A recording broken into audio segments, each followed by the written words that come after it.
All right, everybody. Let's go ahead and get started. Welcome back. This is the San Francisco Dharma Collective, and this is our Sunday night Dharma study class. We're calling it Buddhism in Translation these days. But we're going to have a nice conversation this evening. And tonight, I think what we're going to talk about is I'm gonna sort of continue an idea that it got introduced last time. And what it was is if you've been coming to the new Sunday night class, we or I have been sort of discussing this idea of translating Buddhism into kind of Western American culture. And what we do on Sunday nights is we talk about like the languages of Buddhism. We talk about literally translating this into English, but we're also sort of talking about translating the entire culture of Buddhism into American culture. And last week, in our conversation about this translation process, I introduced an idea or I introduced a topic. And what it was is I mentioned this idea of the three turnings of the Dharma wheel. And this is a very, very traditional way of talking about the differences that you find in different schools of Buddhism. So, one of the things we're going to do tonight, one of the things we're going to talk about tonight is like different schools of Buddhism. But kind of what I want to do is I want to return to the framework that we've been working with the last couple of weeks. We've been working with this general framework of looking at Buddhism as having three parts, Sīla, Samādhi, and Prajñā, the idea of morality, meditation, and wisdom. That was the way that I initially introduced this tradition of Buddhism. Like, well, what is Buddhism? Well, one place to start is that threefold division. But like I was just saying, last week we complicated this by introducing this idea of the three turnings of the Dharma wheel. Allow me very quickly to explain that again, and I want to add a little bit to it from last week. So here's what happens. There's this idea in the world of Buddhism called the three turnings of the Dharma wheel. And I always sort of teach this as you can look at this two different ways. You can kind of look at it, how could we describe it? Sort of like a historical point of view. And I would even then say that we could look at it as a like a faith-based idea. Let me explain what I mean. One way of thinking about this is that the Buddha, the historical person, the historical figure around 500 BC or so. So one way of thinking about it is that the Buddha, in his great wisdom, knew that the ultimate truth would be way too much for people to handle.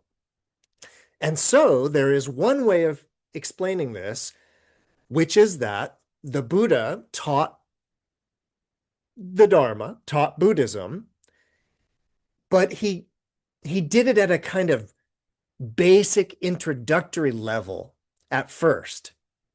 And this was the first turning of the Dharma wheel. But then, when everybody was ready, the Buddha turned the Dharma wheel again and introduced everybody to what would be called the Mahayana, like Mahayana Buddhism. But that wasn't all, because when everybody was ready, the Buddha in his lifetime turned the Dharma wheel a third time and basically introduced what we know of as the Vajrayana. the sort of third most kind of advanced form of Buddhism. So that's one way of understanding the three turnings of the Dharma wheel, that it's in the lifetime of the Buddha, he taught in at like the beginner level, intermediate, and then finally the advanced level before he passed away. So you could look at it that way. Or if you care to, you could look at it more from a historical point of view, which is that these three turnings of the Dharma wheel did not take place during the lifetime of the Buddha. The way that a historian thinks of it is that only the first turning of the Dharma wheel was by the historical Buddha. And then what happened was that hundreds of years later, there were advancements and developments in Buddhism. But, the Buddha had been, gone a long time by now, but there was this sort of new kind of Buddhism that arose in the world, the Mahayana. And then a few hundred years later, during the medieval period, around like maybe 600 or 700 AD or so, there was yet another kind of change and revolution in Buddhism. And you get this sort of medieval period, tantric, esoteric Vajrayana. So I don't claim to know. I can explain how to understand it as all three turnings happening in the life of the Buddha, or I could explain it to you as that this is happening historically. I don't know, but that's the way that we're going to talk about it. And so tonight, we're going to dive deeper into those three turnings of the Dharma wheel. And I kind of want to talk about these different schools of Buddhism, these sort of different approaches to Sīla, Samādhi, and Prajñā. So again, if you've been coming, all forms of Buddhism, no matter when or where, all forms of Buddhism divide themselves into these three categories. The category of morality, called Sīla, meditation, we use the language of Samādhi, and then finally the cultivation of wisdom, or Prajñā. So let's go back and quickly talk about Sīla. The first thing I want to mention is the pronunciation of this. So I'm still studying. I study Chinese, Japanese, Sanskrit. I study all the languages associated with Buddhism. I'm still learning. And I got to tell you, this word Sīla, depending on where you read or depending on who you listen to, it's pronounced differently, but I'm pretty sure I've come to a very clear conclusion that it's a long I. So it's Sīla. I know last week or the week before I might have said Shilla, like a short I, Shilla. Indeed, some texts that I have it as a short I, Shilla. But I went to, some trustworthy sources, and it does seem to be Sīla. Sīla, the beginning of that, she seems to be, the root of the word is about conduct, character. This could apply to a number of different things.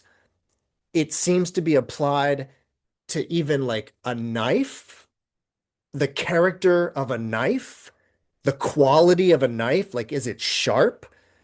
And there's even associations with the word Shilla, not Shīla, but Shilla, that has to do with a sharpening stone. So there does seem to be some relationship here, which is maybe why some people pronounce it Shilla, that it has this relationship with like sharpening a knife, improving its character, honing might be a word. So that's the idea of Sīla. It's an improving of character, right? It's an improving in conduct. We translate it as morality, usually in English in that way. And so the first thing that I want to talk about tonight is I want to go just a little bit, just for a little while, and I want to talk about the aspects of Sīla, but I want to talk a little bit about it from the perspective of these three turnings of the Dharma wheel. So, and I also want to introduce, well, actually, let me just finish the thought. So, what I've been mentioning, I mentioned it last week, the week before, is that when it comes to the first aspect of Buddhism, morality, there are traditionally these five precepts, as they're usually called, five rules, five vows, five intentions. There's different words, different ways of talking about these, but these are the Buddha's suggestions, shall we say, about not killing, not stealing, not lying, and then two precepts regarding sexuality and one regarding intoxication. So the first thing I want to mention is that those five precepts, those are the most basic Sīla gets. What I mean is that I've mentioned, I think I mentioned this maybe even last week, there's a list of 8 precepts as well. There's a list of 10 precepts. There's a list of many, many more precepts, all the way up to 227 or even 250 precepts in some traditions. But the bottom, the bare minimum, are these 5 precepts. And I'm emphasizing this because of all of the different schools of Buddhism that we're going to talk about tonight, there's a few things that unify, or a few things that are common to all kinds of Buddhism. And one thing that's common to all kinds of Buddhism, no matter where or when, the 5 precepts. So this is again, the most basic, common aspect of Sīla are these 5 precepts. Now, what I want to mention, though, is that those 5 precepts are precepts taken by anybody that kind of considers themselves Buddhist, meaning whether they are a lay person or a monastic, it all begins with those 5 precepts. Now, in the earliest records of Buddhism, if we go all the way back to the lifetime of the Buddha, there has always been a monastic renunciatory path and what might be called a householder path or a lay person's path. So even in the lifetime of the Buddha, there were these 2 ways of being Buddhist, as a monastic or as a householder. Now, I gotta tell you, in some traditions, not all traditions, but in some traditions, it's only the monastics, the renunciants, that are considered the real Buddhists. Whereas the householders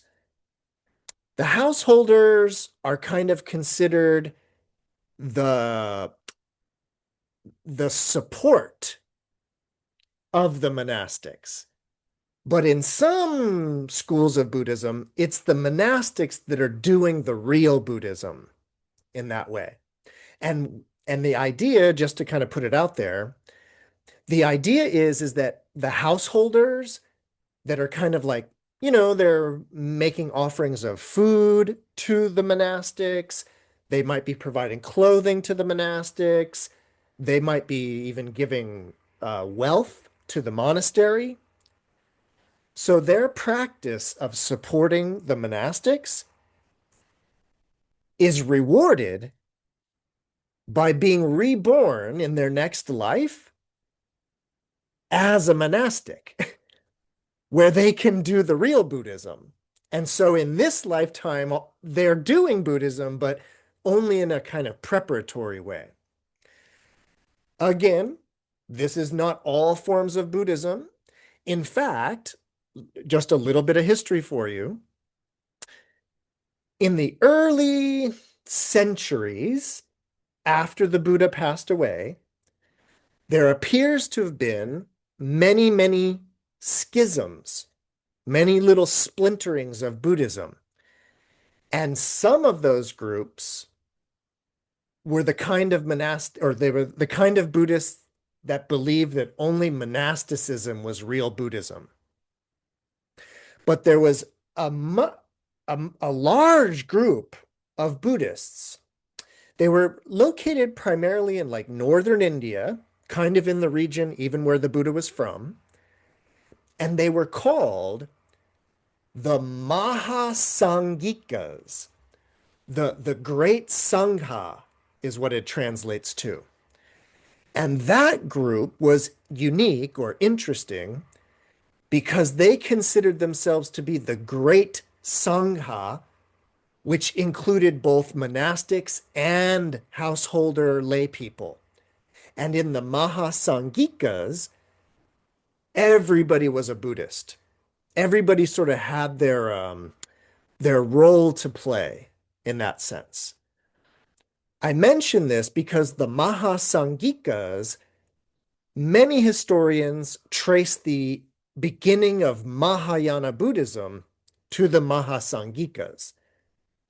I'm going to get to Mahayana Buddhism in a second, but I just wanted you to know that in those first few centuries after the Buddha passed away, Buddhism was splintering into all of these different competing groups. Now, they weren't like super competitive. At least they weren't like super competitive with each other in that way. So what that meant was all these different groups of Buddhists, they just went and were doing their thing. And it was different groups of these Indian Buddhists that eventually made their way out of India, maybe down to Southeast Asia, maybe over to China, over to Japan. So, in the early days, there was, and this is kind of true if you read the original group of teachings of the Buddha, which all historians agree, yep, the Buddha definitely taught that stuff. If you read all of that, like we were doing this on Sunday night for years and years and years up until recently, but if you read all of that, there is an emphasis on renunciation. There's a very strong emphasis on renunciation. And so what that means is that, and so this is where I want to start kind of getting into a few topics tonight. So what it is I wanted to mention, let's start with the very, very first precept, the precept against killing. So what I want you to kind of know is that this particular precept, it gets interpreted a lot of different ways. And what I mean is that in some Buddhist traditions, that precept is a precept against homicide. Meaning, so killing other human beings. But anything else, hey, life's life in that way. So I want you to know that in some traditions, that rule against killing is just, again, human to human. But in other worlds of Buddhism, in other schools of Buddhism, that is actually taken much more extreme to the point that a good Buddhist, especially a good Buddhist monk or nun, wouldn't even drive a shovel into the ground for fear of inadvertently killing a bug. So I want you to know that there are some schools of Buddhism that look or feel a little bit like this tradition called Jainism or Jainism. So if you know anything about the Jains or the Jains, it's an Indian kind of religious tradition, but the focus of it is this principle of ahimsa, this principle of nonviolence. And like really, really hardcore Jains or Jains, they wear face masks all the time in order to make sure they don't breathe in any microorganisms. They are strict vegetarians. Some Jains walk with a little brush and will actually sweep in front of where they're walking everywhere they go so as to make sure that they don't even step on, the smallest of bugs. There are some schools of Buddhism that are very close to the Jains in that way, where they take the first precept of killing to the umpteenth degree in that way. So for our kind of Sunday night class, where I assume we are all practitioners, I assume that we are all trying to find our way through this Buddhism stuff. And so one of the things that I want to do with this Sunday group is to kind of point at how one interpretation of the first precept is just, again, like I was saying, just killing people. But it could also be taken so seriously that it's not killing anything at all ever. So there's a pretty big gap from, one interpretation to the other interpretation. So I suggest that and this is what we were doing the other night, so I'm not going to get into it tonight, but I suggest that we kind of look deeper into the intention of the precept. Like, rather than just blindly following rules and then just blindly asking, well, what does no killing mean? Oh, no people? Got it.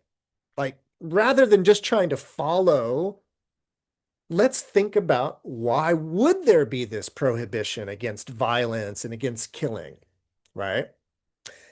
Again, I'm not going to get into it because that's what we did the other nights, but let's talk about stealing. So stealing, once again, can be interpreted a number of different ways. It could be only kind of what you would get arrested for. Like literally just what the law or, the state deems as theft. There are some Buddhists that interpret the second precept against stealing as being about like theft, but the metric for how to measure stealing is the law. So if a cop were to arrest me, then, whatever. Whereas, taking a little fruit off my neighbor's tree, nobody's going to arrest me for that, right? My point is that there's levels to stealing. And if you get all the way down to like a hardcore monastic view of this precept against stealing, it's actually about not taking anything that hasn't actually been offered. So if my neighbor is like, hey, friend, I got some extra lemons. You want some? Then I could accept them. But I could never just take them from his property because he hasn't offered them. So stealing, again, has a breadth of, differentiation of how you would interpret that in that way. Oh, and also stealing, you could also, I would suggest, look deeper into the intention of the precept.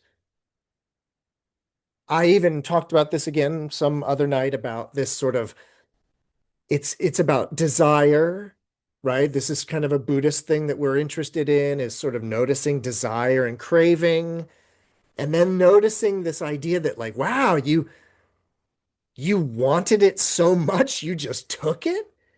Dang. Like that's some serious craving, right? That you actually stole it, right? But if we look into that deeper intention of the precept, you could steal people's attention, right? You could waste their time and steal their, there's other ways to take what has not been given in that way. And so I would suggest kind of looking at the deeper intention of the precept in that way. Moving on to lying. Once again, there's different ways to interpret this. This is in particular one that I wanted to focus on because there's, of course, some schools of Buddhist thought, the more strict form, that would basically say that if it's not true and it's coming out of your mouth, that's a lie. But then we get into the old, does this look good on me? Right? Somebody asking something and you don't want to hurt their feelings. You don't want to, you don't want to ruffle feathers or whatever it is. And so you might say, oh, it looks great on you, even though you don't actually think it does. But if your intention was to not hurt somebody's feelings and just to be kind and be compassionate, there's some schools of Buddhism that are going to say that the intention overrides the falsehood. But there's these strict schools of Buddhism that are going to say, nuh-uh, if it was false and you knew it, that's breaking the precept, and you should investigate why you felt compelled to lie in that way. Okay, so that's killing, stealing, lying. Now, with these next two regarding sexuality and intoxication, this is where we get huge divides and divisions between different types of Buddhists. So, regarding, let's take sexuality. As you know, or as I presume you know, one of the characteristics of being a monastic, a renunciant, male or female, but one of the criteria is renouncing sexuality. So what I mean is that for a monastic, for a renunciant, but not all Buddhist renunciants, but for the majority of Buddhist monks or nuns, what that means is a vow of celibacy, right? So at the most extreme, like interpretation of the precept against sexuality, it is the absolute abstinence, the absolute removal of sexuality, 100%. Again, that's what it means to be a monastic versus a lay person. The one thing, though, that I want us to kind of think about and look at before I even move on to other interpretations of that precept against sexuality, in looking at the life of a monastic, I would really encourage everybody to think about and consider that. Oh, and this is referencing a few things from last Sunday as well. I would encourage everybody to really think about the It's this particular Buddhist language they use of a klesha. This word klesha, it it literally means a stain. And what they talk about is the mind being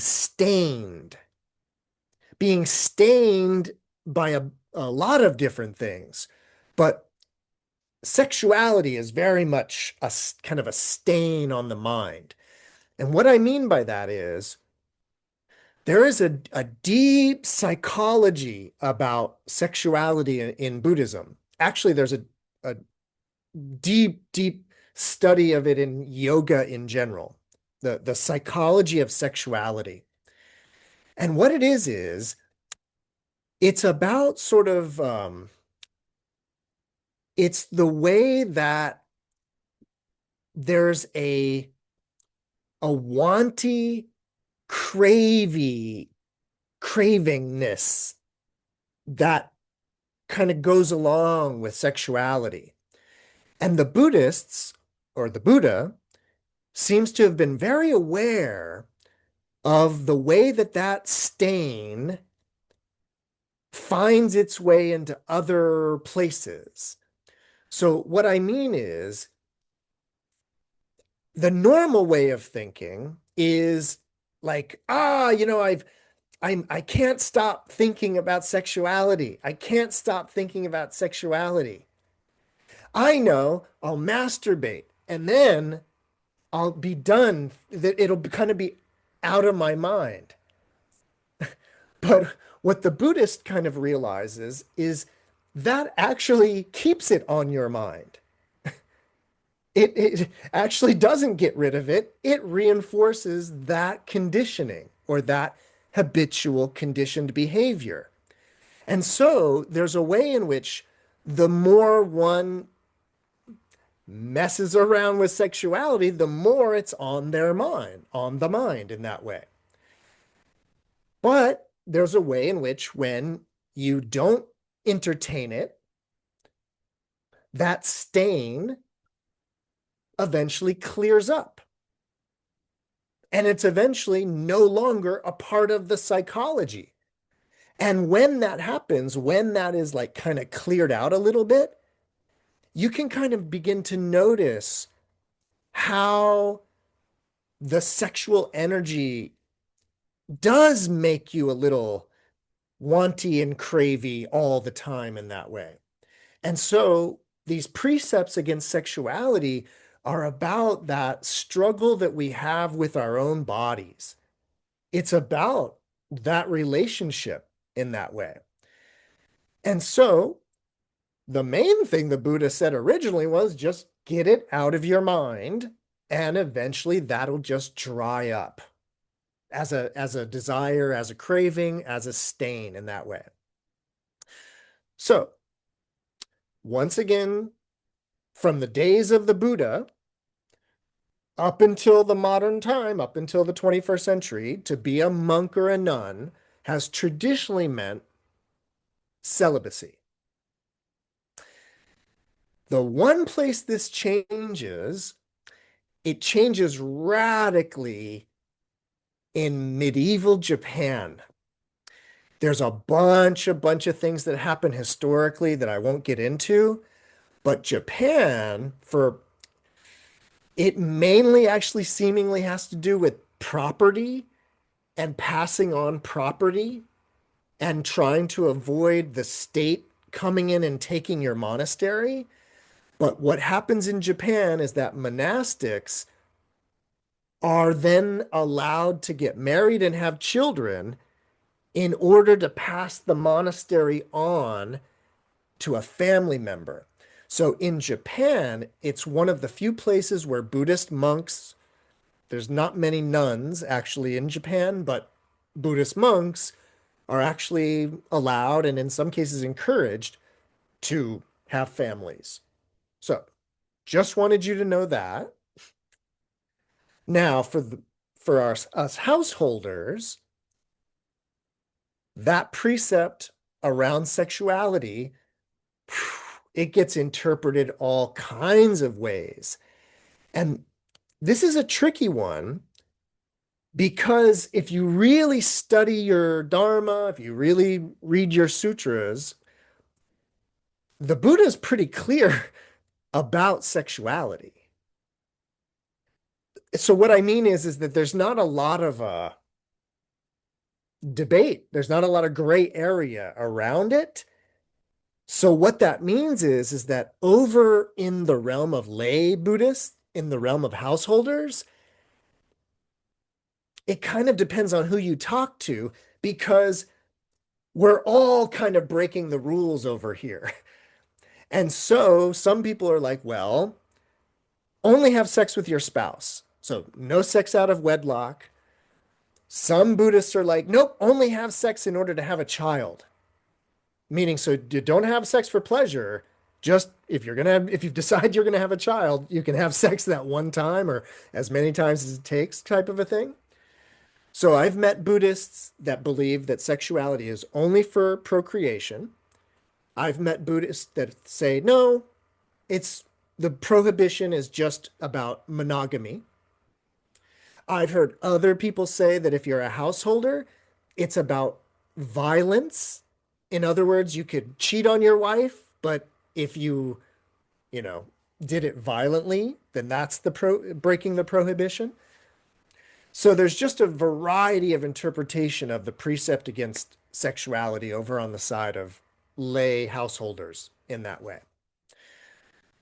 It's kind of the reason why I wanted to lean so heavy into the reason for the rule to begin with is for us to kind of, you know, consider our own behavior in light of that, in that sense of like in light of the intention behind that precept.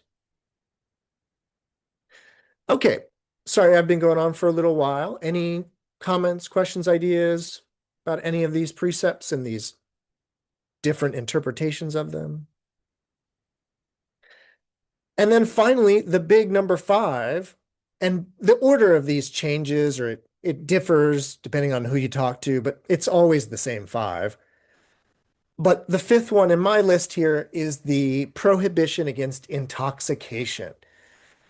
So in my travels, kind of throughout the world, one thing that does kind of unite a lot of Buddhists is that they're sober, right? So, or they don't drink, but that's not entirely true. So I do want you to know that there are many Buddhists in the world that do drink. Once again, over in Japan, the prohibition against alcohol is not observed. At least I have not seen it observed very strongly. I have been offered alcohol in Buddhist temples in Japan multiple times.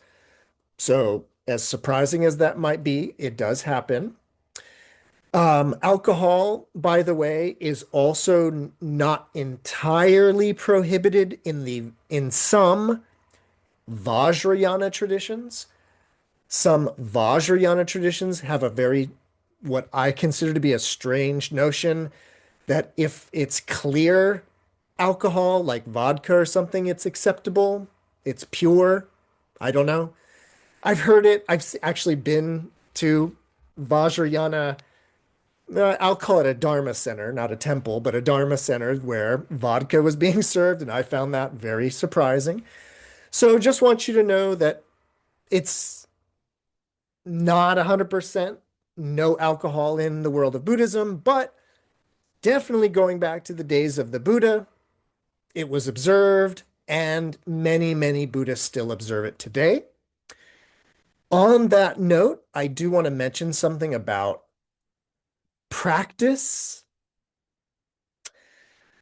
So, what I wanted to mention regarding practice was specifically, I wanted to talk a little bit about alcohol, but only because I wanted to talk about how there is well, all over the world, actually, there's this particular sober tradition that we know of as Alcoholics Anonymous, right? AA. Many of my friends are in AA. Some of my students are in AA. I know SFDC has a Dharma and Recovery. So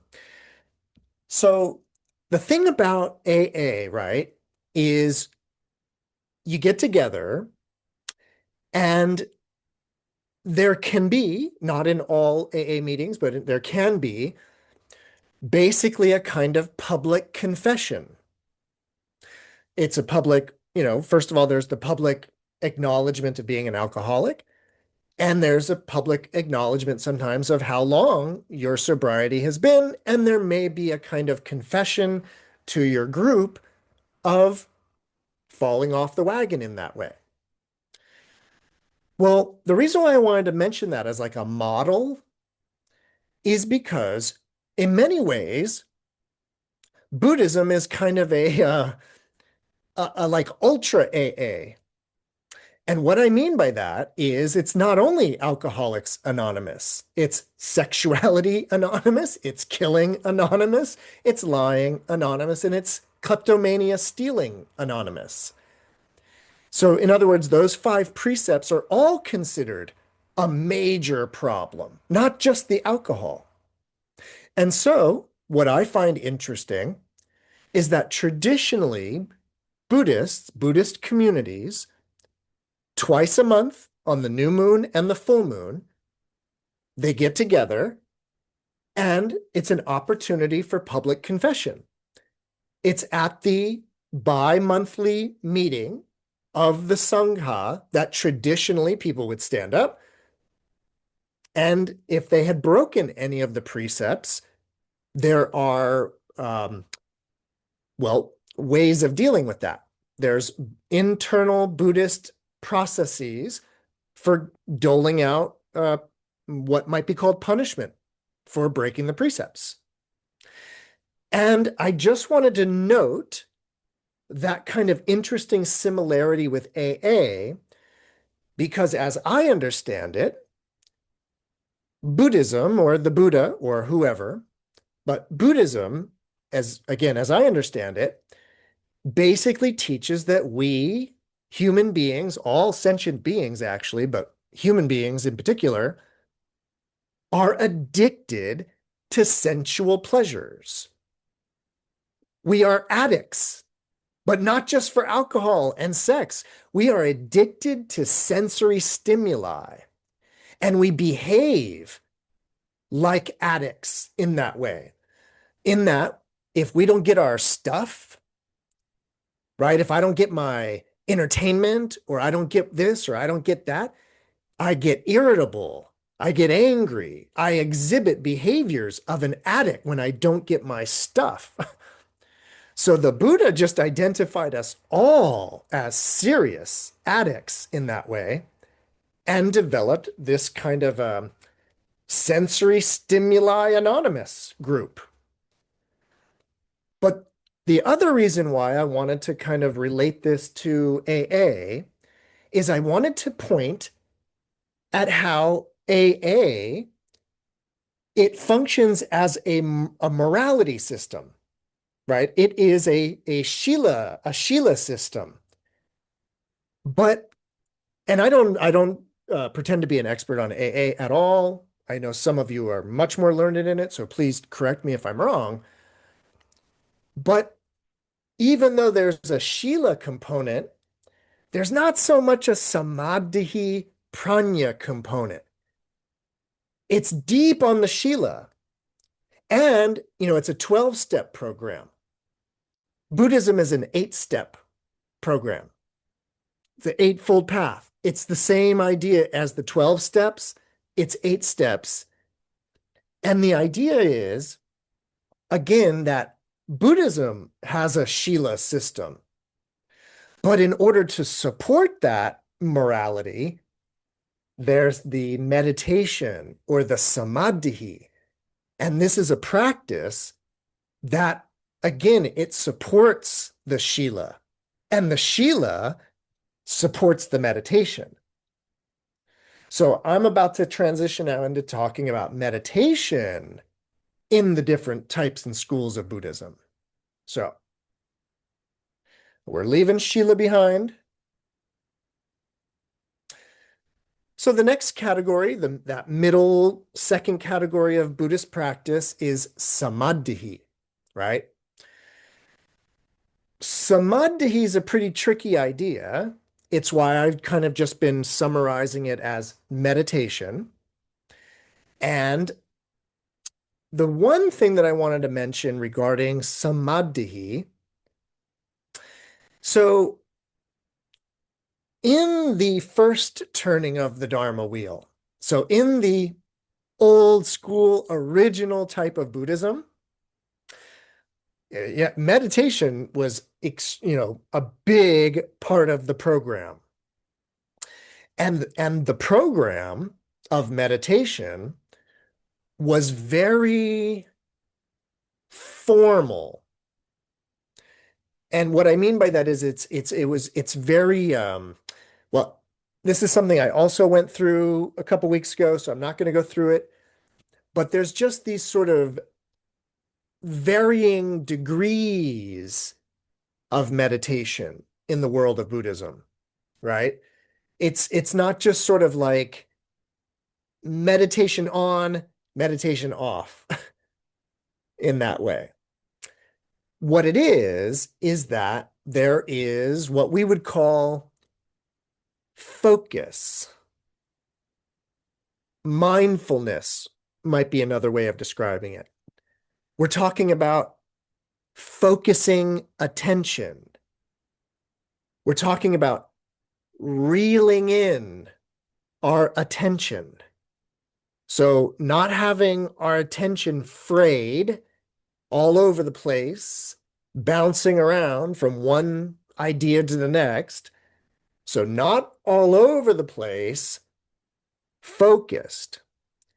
And there's one way to do that. At least there's one way to start doing that. And that's focusing on your breathing. That's a great way. It's the number one Buddha approved way of focusing attention is becoming aware of your own breathing. Now, from mindful, focused attention on breathing and using that as an anchor for your attention, an anchor for your mind, from there, concentration can develop. And concentration is usually the way Samādhi is translated into English. So what I'm getting at is that you have to move from a distracted, frayed mind to a focused mind. When you're focused, now you can cultivate concentration, Samādhi. And there's deepening levels of Samādhi. And all of this kind of culminates in what the Buddha calls samyak samadhi, right samadhi. So this is the language of that noble eightfold path I just mentioned. I just mentioned that AA is a 12-step program. Buddhism is an 8-step program. It's these practices or aspects of practice, beginning with right view, the samyak drishti, having the right understanding of what's going on here. So the right worldview, the right drishti, and then right intention, right speech, right action, right livelihood, right effort, right mindfulness, right samadhi. So that language, I just walked us through the Eightfold Path super quick, but each of those, the Buddha uses this language of samyak, right, the right view, right intention, right speech.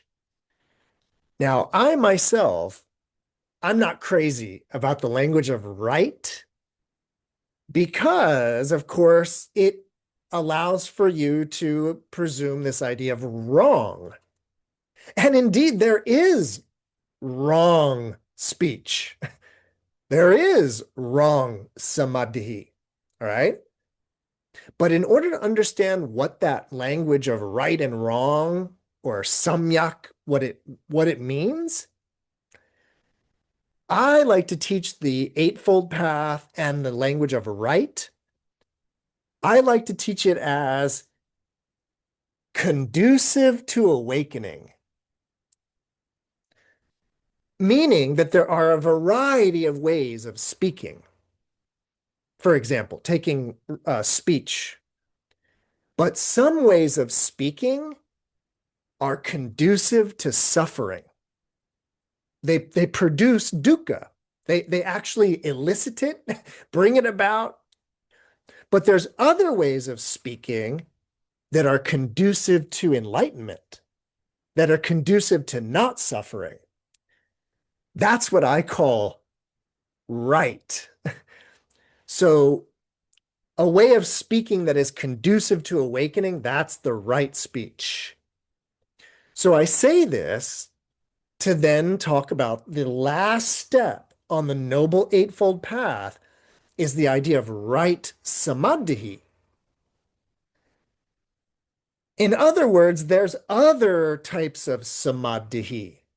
There's other types of meditation, but it might be conducive to suffering in that way.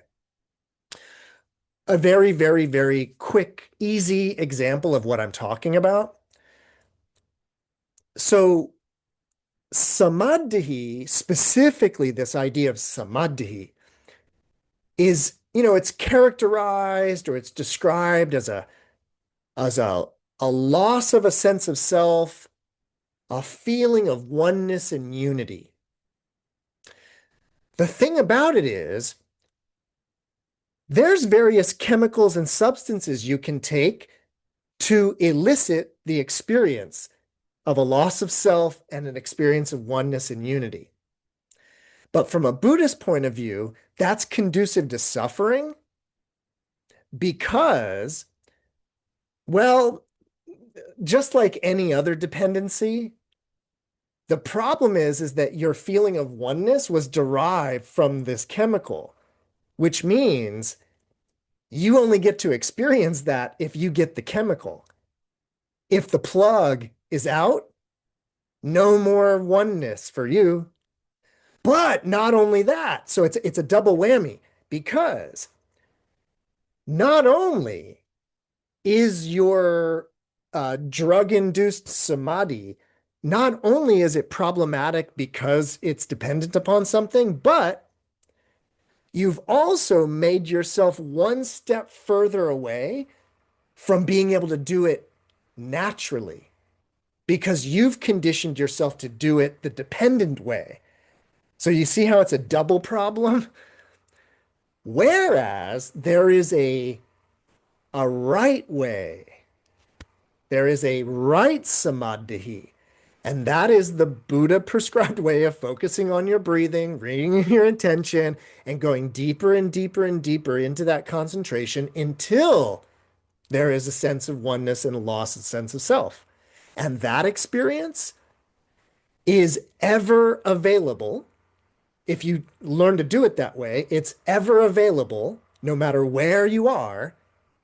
And the more you do it, the more better at it you get in terms of conditioning yourself to be able to access that kind of samadhi on demand.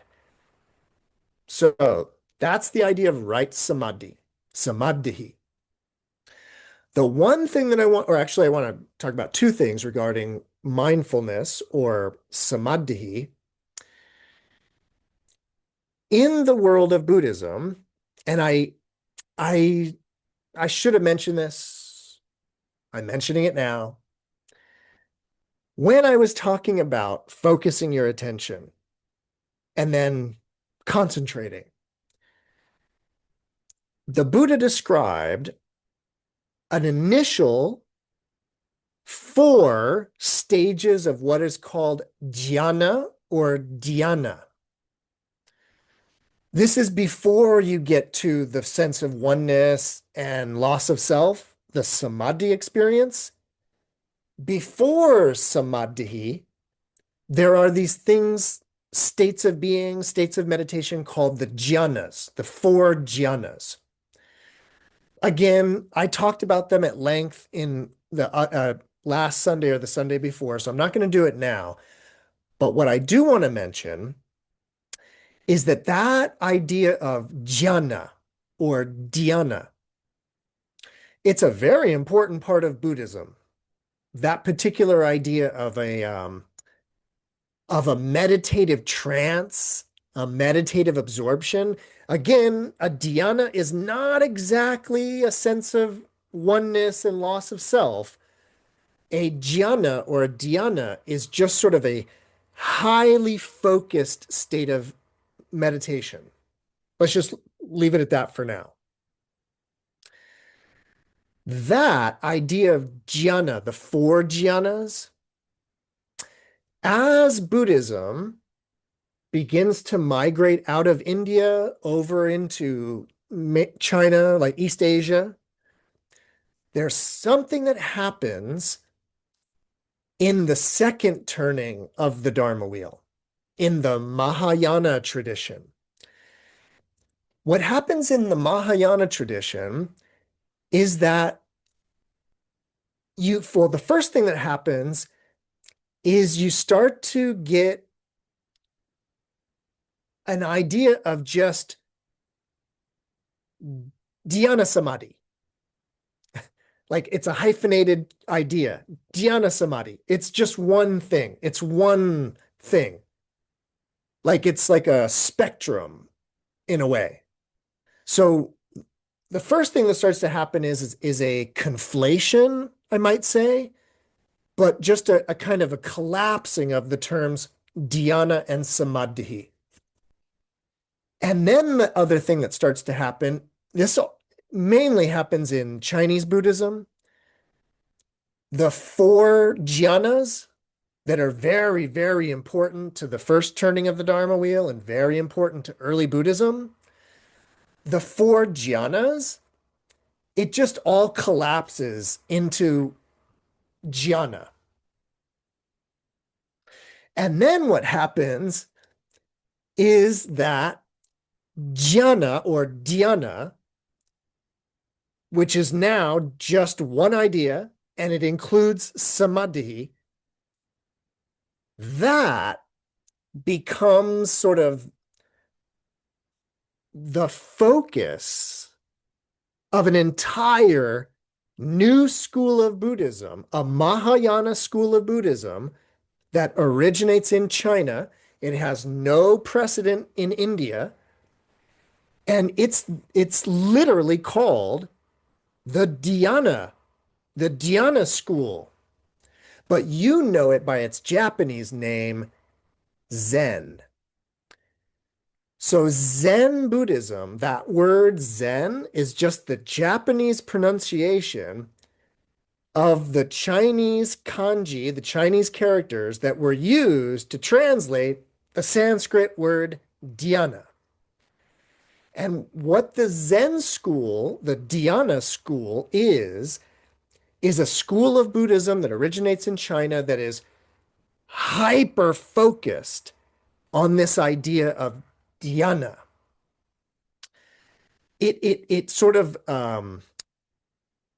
at that point, and by the way, if you don't know your whole history, we are talking about maybe like 400 AD, 500 AD. Remember, the Buddha was about 500 BC. So if we're talking 500 AD, we're talking 1,000 years after the lifetime of the Buddha. All right? That's a long time. There had been a lot of development in the world of Buddhism. So around the 5th or 6th century AD in China, there was this sort of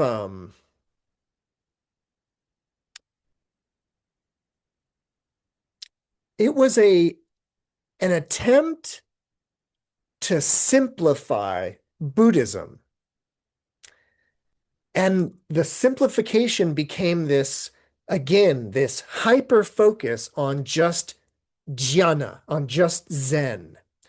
But something happened in the Mahayana. And what it is that in the first turning of the Dharma wheel, in early Buddhism, in early Indian Buddhism, if you were going to get into a jhana and then into a samadhi, you're going to go find a very secluded place. You're going to close your eyes. You're going to close your ears. You're going to close your nose. You're going to close your mouth. In other words, you are going to go into sensory deprivation.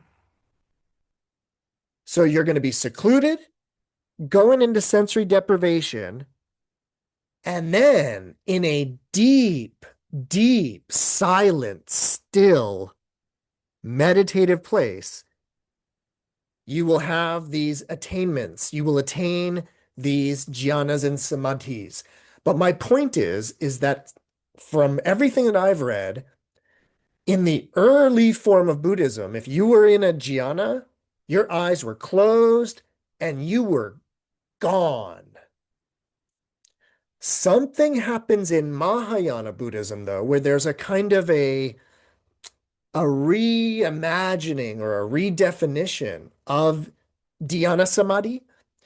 And it's in the Mahayana that you start to get descriptions of people being in samadhi while doing things. So being in the midst of the world, being in the midst of activity, but in a state of oneness and dissolution of self.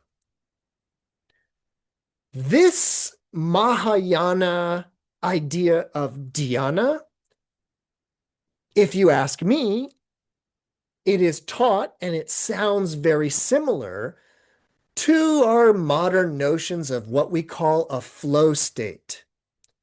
So the idea of being in a flow state, especially if you talk to musicians or athletes or anybody that gets into a seriously deep flow state, it's described as a sense of a loss of self and a feeling of oneness. Either like a musician might feel a feeling of oneness with their instrument, or they might feel a sense of oneness with the audience, or a sense of oneness with the entire universe. It kind of varies.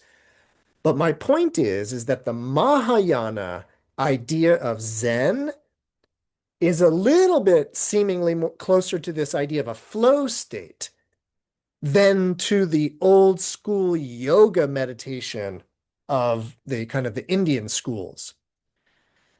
Then in the Vajrayana, in the third turning of the Dharma wheel, dhyana and samadhi go crazy. And what I mean by that is in the Vajrayana, the more tantric, esoteric, Tibetan style forms of Buddhism, they bring into the mix upaya, skillful means, things like mandalas, things like mantras, chanting of mantras, like syllables,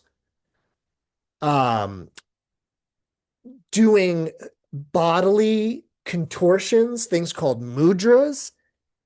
And so meditation or samadhi in the Vajrayana, it goes high tech, like super high tech meditation, where you have very elaborate rituals that precede meditation. So you're doing all kinds of stuff even before you start meditating. There's all kinds of wild visualizations that you can read about. Teachers will lead their students through visualizations. There is visualizations of being basically possessed by bodhisattvas, all kinds of wild, wild tricks, methods, techniques. We could call it upaya. So what I'm kind of getting at in that way is that in the realm of meditation, there's a lot of variety in how that's practiced, what it means to practice it, and all of that. So, all right. Any questions about Samādhi in any of the schools of Buddhism? Yeah, Robin. What's the distinction between jhana and dhyana? That's same thing. Or Pali, the Pali oh, language is okay. jhana.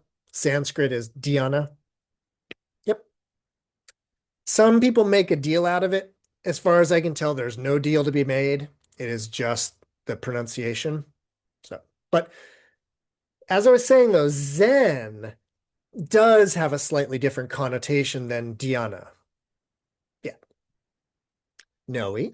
Yeah, so in the Zen practice that we cook the way we cook food or the way we chop food or the way we clean our temple or our house is very flow state, or at least it's an attempt. But I had to remember to ask for a smaller mop because they gave me this giant mop to mop the floor and it was exhausting. The next day they said, mop the floor. I said, do you have a smaller mop? And they did. So, Nice.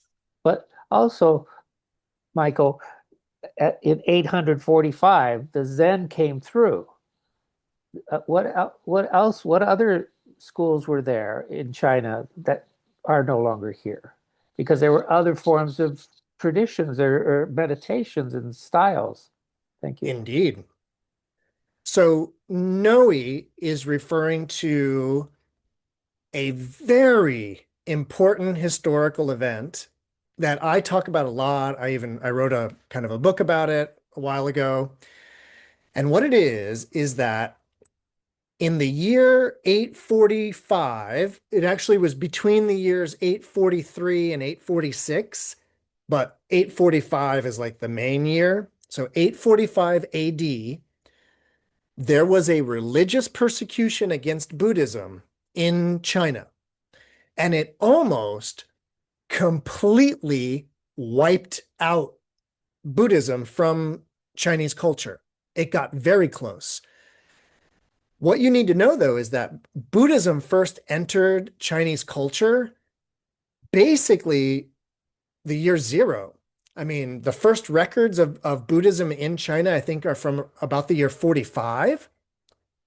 45 AD is, I believe, the earliest record of anything Buddhist going on in China. So, right in the the first century of the Common Era, Buddhism enters, and it doesn't stop.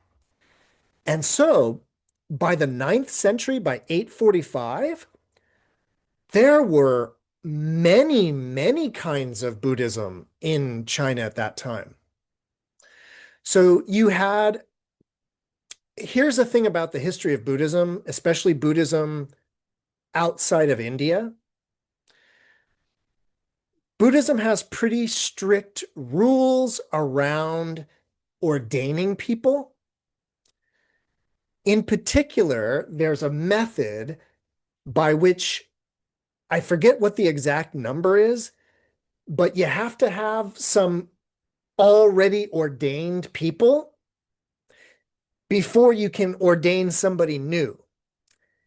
And what that meant is that in China, for example, they were often going to India to try to get real Buddhist monks and nuns, people that were fully ordained. They were trying to get them to bring them over to China so that they would have enough people to start ordaining people themselves. So what that meant was that of the old school, original, uh, Theravada style Buddhists, they were in China because it was the old school Theravada style Buddhists that were preserving the Vinaya, all the monastic rules. So that was a layer of Chinese Buddhism, the old school Hinayana style, monks, shaved heads, all of that. But what was the most popular kind of Buddhism is what we would call what you would know of as Pure Land Buddhism, a kind of very straightforward devotional form of Buddhism where it's like a statue of the Buddha. The Buddha can bring prosperity, wealth, health, all kinds of things. And so there's devotion to the Buddha with the hope of worldly rewards. There's that kind of Buddhism going on. But there's also two major schools of what I would call medieval Buddhism because they form kind of around the year 400, 500, 600 or so. One of those schools is called Tendai or Tiantai Buddhism, and the other school is called Huayan Buddhism. Most people have not really heard much about these. Maybe you've heard a little bit of the Tiantai school, which in Japan is called Tendai, but the modern version of it is called Soka Gakkai or maybe Nichiren Shu. So it's a type of Buddhism that when people are first introduced to it, it it feels a little bit like Catholicism. It's a very interesting type of Buddhism. It is hyper focused on one sutra in particular, the Lotus Sutra, to the point where the Lotus Sutra functions very much like a Bible in the Tiantai, Tendai, Nichiren Soka Gakkai, that family of Buddhisms. So there's that Lotus Sutra school of Buddhism. And then there's this Huayan school of Buddhism, the flower garland school. The main thing that you need to know about that school of Buddhism, that's the school of Buddhism for royalty. And what I mean is that there's a particular type of Buddhism, this Huayan Buddhism, that eventually it's, maybe you know this, maybe you don't, but you know the way the Catholic Church united with the Roman Empire, and for a while there was the Holy Roman Empire because it was actually a fusion between the Catholic Church and the Roman state throughout Europe. Well, that holy alliance between those, it happened in China and Japan, where there was a union between the empire and Buddhism, and it became a kind of a holy empire, but a holy Buddhist empire. And the type of Buddhism that was being used was this particular Huayan school. The Huayan school is fascinating, by the way. It is one of the most interesting types of Buddhism. I teach a lot of Huayan type of Buddhism. If you really want to understand Zen, Vajrayana, and everything, you actually kind of need to study Huayan Buddhism. Anyways, in the year 845, the capital, the capital of the Tang Dynasty was a place called Chang'an. Today it's called Xi'an. And that city, Xi'an or Chang'an, at that point in history, 845, it was the most populated city in the world with over 1 million people living in Xi'an. It was a gridded planned city because the capital used to be over there, and they gridded out a giant city. By the way, the city of Chang'an or Xi'an, the original city, is actually based on a Buddhist mandala. It is mapped out according to a Buddhist mandala, so it is a sacred, geomantically sacred city in that way. And in the year 845, in Chang'an, the most populated city on the planet, you had many, many, many, many, many schools of Buddhism. You had Christians, Jews, Muslims, Manichaeans, Zoroastrians. It was a melting pot of religious activity. And then in the year 843, there was a new emperor, and the new emperor, a guy named Wuzang, this new emperor was basically what you would call a Taoist, was not into Buddhism. And this Taoist leaning emperor was doing what all Taoist emperors before him tried to do. He was trying to live forever. So he had a Taoist wizard cooking up all kinds of crazy chemicals of immortality that included things like arsenic and mercury and all kinds of other stuff. This wizard is feeding the emperor these pills of immortality that are actually killing him. But when the emperor says, I'm dying, you're killing me, why isn't this working? The Taoist wizard said it's because of all of the foreigners in the capital. And that is what initiated this giant religious persecution against anything foreign, which, by the way, at that time in Chinese history, Buddhism was still considered a kind of weird Indian foreign religion. So it started with the Christians and the Jews and the Muslims, so the really foreign people, it started with them. But eventually, as the emperor was getting sicker and sicker, his wizard dude was telling him it's because of all of the Buddhists. And so the emperor led this massive persecution. And he brought the entire Buddhist population. In the year 845, it had shrunk to 80 people. 80. From in terms of the whole country, there were millions of Buddhists. So it was a massive persecution. No more Tiantai school of Buddhism, no more Huayan school of Buddhism, no more foreign monks with their shaved head trying to convince our, Chinese people to leave their parents.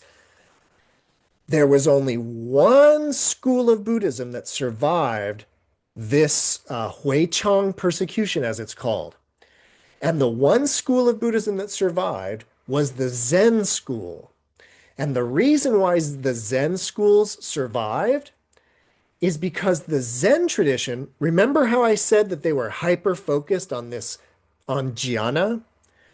Well, the Zen schools were basically mountain retreat centers because they were like meditation centers. And a funny thing happened during the Tang Dynasty. So during the 700s, the early 800s, these Zen mountain monasteries, because they were so remote, the monks that lived there, they couldn't do the thing that Buddhist monks are supposed to do. They couldn't go begging for food because they were at the top of a giant mountain. And so these Zen schools during the 700s, they started to do something kind of interesting. They started growing their own food in order to survive up on the mountain. But they also started doing something else. They started, and this was true almost exclusively of the Zen schools. These Zen monasteries, they started doing things like they would make a paper for example. Or they would press oil. Hemp oil was one of the primary ones. Sesame oil, another one. So they would press oil, make paper, textiles, and then because they weren't able to do the begging thing, they started trading, and they would trade paper or oil for food and other things that they needed. But what happened is that over the 700s and the early 800s, these Zen Buddhist monasteries, they started to become major producers. In fact, a few of these Zen monasteries, the Tang Empire itself had become dependent upon for things like oil and things like that. So what that meant was when this big persecution of Buddhism started, there was one school of Buddhism that was off limits. It was the Zen schools because A, they weren't bothering anybody because they were way out in the middle of nowhere growing their own food.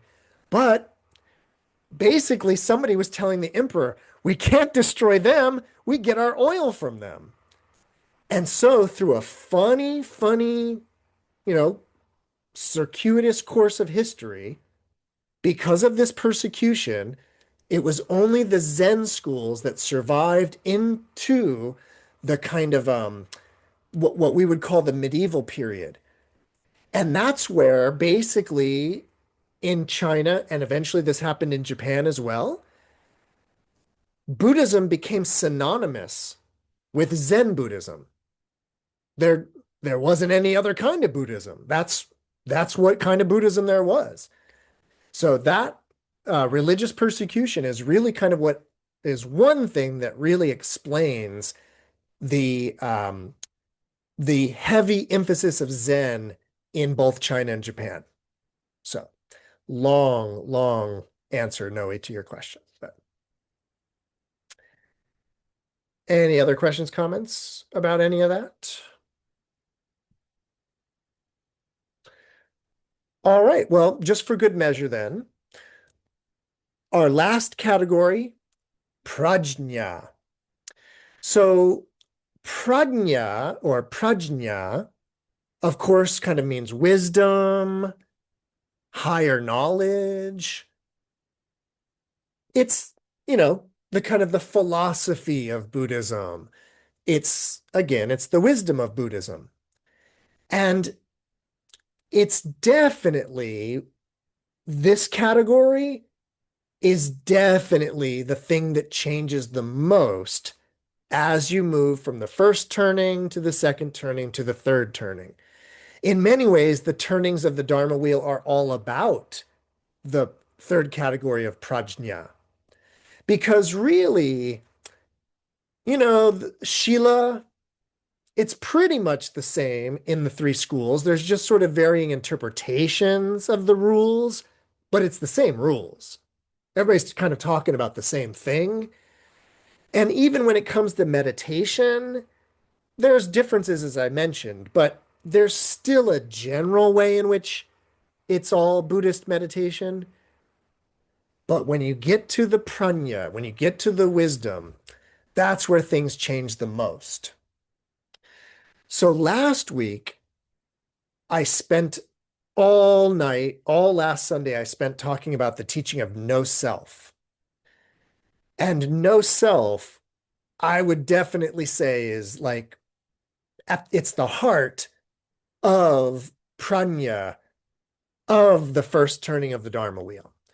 So early kind of Buddhism, monastic type Buddhism, Theravada style Buddhism, what constitutes wisdom, very much this teaching of no self. But there's another equally important teaching. I didn't mention it last week. I don't even know if I've mentioned it recently, but I want to talk about it really quickly because it's really where, well, it's where I can tell you the most interesting things. So there's one idea that is very much at the core of Buddhist teachings. And it's the teaching of dependent origination, pratitya samudpata. That teaching of, it's translated as dependent origination, codependent origination, interdependent origination. It gets translated a lot of different ways. But that teaching, it's tricky because if you understand dependent origination, it is the teaching of no self, or at least no self is because of dependent origination. So what I'm getting at is that the teaching of dependent origination, it kind of almost sits underneath all other teachings in that way. So prajñā is very much sort of about dependent origination in that way.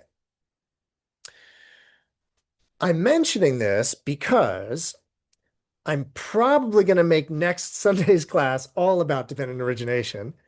So I'm not going to say much more, especially because of the time. But the reason, like where this is coming from, last week when I talked all about no self, anatta or anatman, I mentioned very quickly that the teaching of no self is not the same thing as the teaching of emptiness. I was going to talk all about emptiness tonight, actually, but that's not what happened. So next week, next Sunday, I want to talk about this teaching of dependent origination as it relates to emptiness and no self and all of that. So next week, we'll focus on the let's call it the kind of evolution of Buddhist wisdom, or the evolution of this idea of dependent origination. Again, what constitutes prajñā in the Hinayana, or the first turning, it's almost that is completely overturned in the second turning of the Dharma wheel. But that second turning of the Dharma wheel, the prajñā of that, also almost gets entirely overturned with the third turning of the Dharma wheel. So that's why I think it'll take us all of next week just to talk about prajñā in the three turnings of the Dharma wheel. So stay tuned for that. Unless there's any last questions, comments, or ideas, I'm going to call it a night. Anybody have any? All right. Well, thank you all so much for joining us tonight. Quick reminder that I'll be up there in San Francisco on Saturday, the 21st, February 21st, 1 to 4, so afternoon class. We're going to be talking about gender in Buddhism and talking all about kind of the women in Buddhism, feminism in Buddhism, kind of all of those great topics. So that's what the workshop's going to be about up in San Francisco. And then just so you know, I'm starting a new advanced sutra study course on March 3rd. That's going to be on Tuesday nights, and you can register for that at my website, lotusunderground.com. Otherwise, I will be back next Sunday for more information.